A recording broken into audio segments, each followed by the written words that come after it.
लोगों ने एक्सरसाइज 7.2 के 6 क्वेश्चन को कंप्लीट कर लिया। देखो क्वेश्चन नंबर 7 को देखो, इसके अंदर हमें क्या बोला है, find the coordinates of a point A. देखो क्वेश्चन नंबर 7 में हमें ए पॉइंट के कोऑर्डिनेट्स को फाइंड आउट करना है।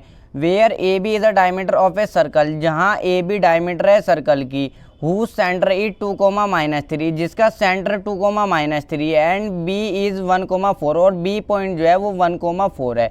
अब देखो सर्कल की बात की गई है तो सबसे पहले तो मैं सर्कल को ही ड्रॉ कर लूँगा। इसकी जो है ए बी जो है इसकी सर्कल की डायमीटर है, तो यहाँ पर से मैं एक इसमें डायमीटर ड्रॉ कर लूँगा। ये हो गई मेरी डायमीटर, ए पॉइंट ये मेरा बी पॉइंट।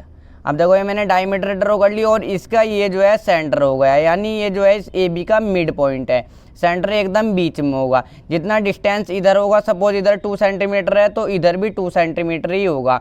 अब देखो हमें बी पॉइंट गिवन है, कितना है बी पॉइंट 1,4, इसके कोऑर्डिनेट हमें गिवन है।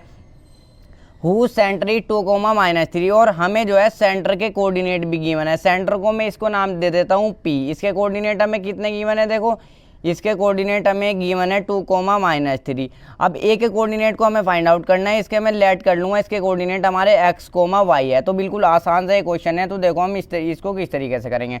अब देखो यहाँ पर ये जो है मिड पॉइंट है, तो मैं मिड पॉइंट का ही फॉर्मूले को इसके अंदर यूज़ कर लूँगा। तो आप यहाँ पर लिखेंगे mid point of A B. अगर देखो मुझे इस ए बी का मिड पॉइंट फाइंड आउट करने हो, यहाँ पर तो गिवन है, फाइंड आउट करने हो तो किस तरीके से करते हैं हम फॉर्मूला यूज़ करते हैं x1 प्लस में x2 प्लस में x2 डिवाइड बाई 2 और इसी तरीके से y1 प्लस में y2 और डिवाइड बाई 2, ये हम फॉर्मूला यूज़ करते हैं। अब देखो यहाँ पर mid point of A B जो है, हमें mid point of A B हमारा ये पी पॉइंट है, तो ये हमें पहले से ही गिवन है। तो मैं यहाँ पर इसको रख लूँगा 2,-3, इसको हमने रख लिया, ये हमें गिवन है। अब देखो ये तो हो गया है हमारा x1, ये हमारा y1 और ये हमारा x2, ये हमारा y2।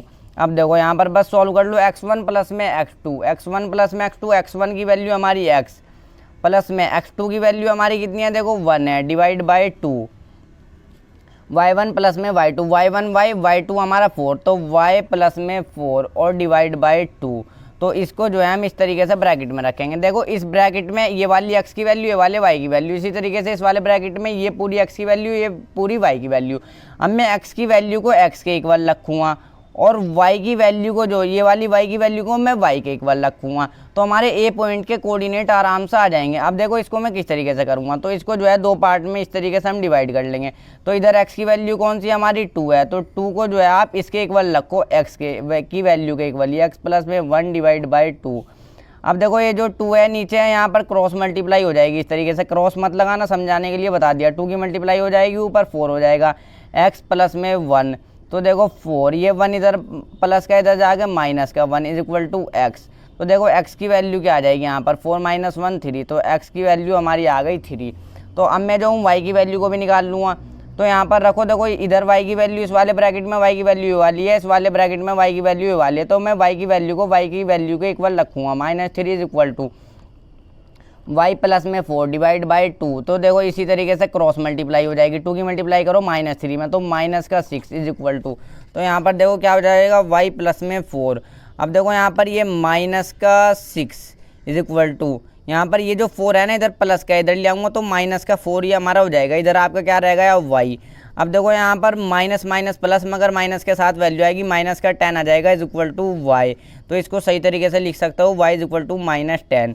तो y की वैल्यू क्या आ गई, -10, x की वैल्यू क्या आ गई हमारी 3। अब देखो ये ए पॉइंट के कोऑर्डिनेट हमारे क्या हो जाएंगे, यहाँ पर नीचे इस तरीके से लिख दोगे आप, ए पॉइंट के कोऑर्डिनेट हमारे क्या आ जाएंगे। देखो x की वैल्यू तो आई है हमारी कितनी 3 और y की वैल्यू कितनी आई है हमारी, यहाँ पर y की जगह क्या आ जाएगा -10।